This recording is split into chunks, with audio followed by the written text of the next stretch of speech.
کتاب سے معلوم ہوتا ہے کہ مصنف عالم دین اور صوفی تھے۔ یہ کتاب ان کے کشف پر مبنی پیشن گوئیوں پر مبنی ہے۔ اس کتاب میں ایک باب خاص طور پر ہند یعنی ہندوستان کے بارے میں ہے، اور اس باب میں حضرت لکھتے ہیں کہ ہند کے کچھ علاقوں پر مسلمانوں کی حکومت قائم ہوگی، لیکن ایک طویل عرصہ تک یہ ملک افراتفری اور بے چینی کا شکار رہے گا۔ اس کی جو وجہ اس کتاب میں بیان کی گئی ہے وہ بہت ہولناک ہے۔ حضرت لکھتے ہیں کہ اس علاقے کے مسلمان خنزیر نما خوراک کھانے کے عادی ہوں گے، اور یہی سبب ہوگا کہ وہ بتدریج دین سے دور ہوتے جائیں گے۔ یہ بہت عجیب بات تھی، کیونکہ پاکستان میں لوگ بظاہر ایسی کوئی چیز نہیں کھاتے۔ 2011 میں یونیورسٹی آف میشیگن کے پروفیسر اسٹارٹ جونز، جو ڈپارٹمنٹ آف بائیو ٹیکنالوجی کے سربراہ ہیں، انہوں نے اپنی ریسرچ میں یہ ثابت کیا ہے کہ برائل چکن اور خنزیر کے گوشت میں بنیادی طور پر کوئی فرق نہیں۔ برائل جس ٹیکنالوجی سے پیدا کیا گیا اس میں خنزیر کے ماڈل کو ہی فالو کیا گیا تھا۔ اس تحقیق کے سامنے آتے ہی اس تحقیق پر پابندی لگا دی گئی اور ڈاکٹر جونز کو نفسیاتی مریض قرار دے کر ذہنی امراض کے ہسپتال میں زبردستی ڈال دیا گیا۔ نومبر 2015 میں ڈاکٹر اسٹارٹ جونز کا اسی ہسپتال میں پراسرار حالت میں انتقال ہو گیا۔ اگر یہ تحقیق منظر عام پر آ جاتی تو مغرب کی multi billion dollar broil chicken industry تباہ ہو جاتی۔ اس انڈسٹری کے بل پر انہوں نے مسلم ممالک میں اپنے ایجنٹس کو جیسے ارب پتی کیا، وہ سلسلہ بھی ختم ہو جاتا۔ اور سب سے اہم بات یہ کہ مسلمان حرام گوشت کھا کے جن روحانی امراض کا شکار ہو رہے ہیں، اس سے نجات مل جاتی۔ تو یہ جو مضمون کا ایک حصہ میں نے میجر ٹرائڈ وسیم انور چودھری صاحب کا جو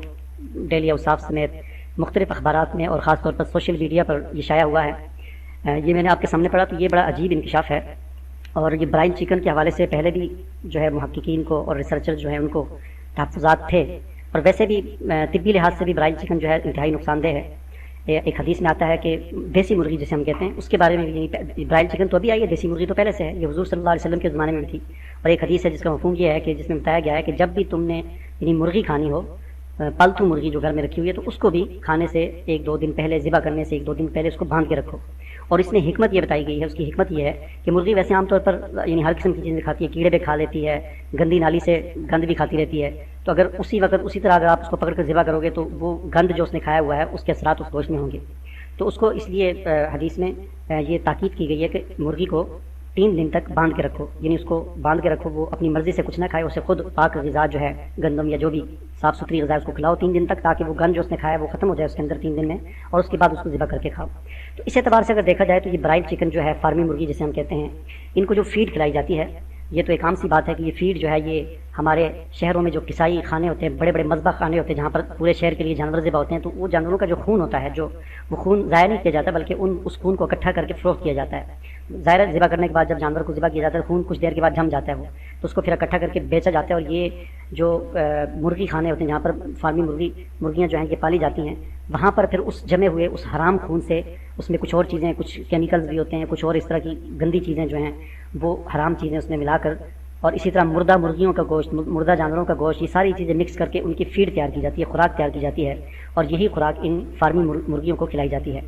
تو یہ حرام سری حرام خون کی غذا ان کو کھائی جاتی ہے، اور ہم اسی وقت اس کو ذبح کر کے تازہ اس نے سب کچھ کھایا ہوتا ہے، حرام چیزیں ہم اس کو کھاتے ہیں۔ تو ظاہر بات ہے اس حدیث کی روح سے بھی یہ چیز بالکل اس کی یعنی اجازت نہیں ہے، اور بالکل یہ مکروہ بن جاتی ہے۔ یعنی ہم اس کو واضح طور پر حرام تو نہیں کہہ سکتے، لیکن مکروہ ہونے میں کوئی اس میں شک نہیں ہے، شک و شبے والی کوئی بات نہیں ہے۔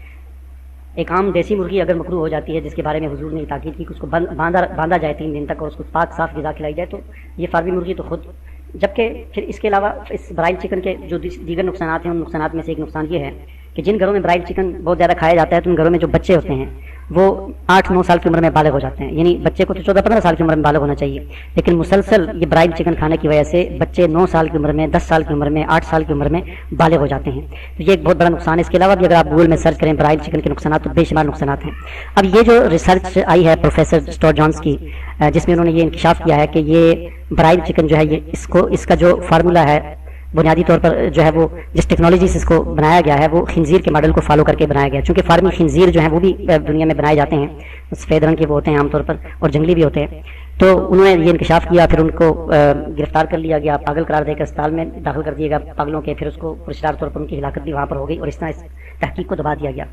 اور اسی طرح پھر یہ جو کتاب ملی ہے، اس میں جو پیشن گوئی ہے بزرگ جن کا ذکر بھی کیا ہے، عبداللہ بن طاہر البغدادی الرضوی، تو انہوں نے جو پیشن گوئیاں کی تھیں ان میں سے ہندوستان میں جو ایک الگ مسلمانوں کی حکومت قائم ہوگی پاکستان، اس کے حوالے سے تحقیق کی کہ وہاں پر جو ایک بے دینی ہوگی اور ایک طویل عرصے تک افراتفری ہوگی، اس کی وجہ بھی یہی ہوگی کہ لوگ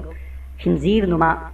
ایک خوراک کھانے کے عادی ہوں گے. ظاہر بات اس وقت تو یہ مرغی نہیں تھی، تو انہوں نے اس پیشن گوئی میں یہ پیشن گوئی کی ہے کہ خنزیر نما، خنزیر سے ملتی جلتی. اور اب آ کر یہ پروفیسر یونیورسٹی آف میشیگن کے پروفیسر نے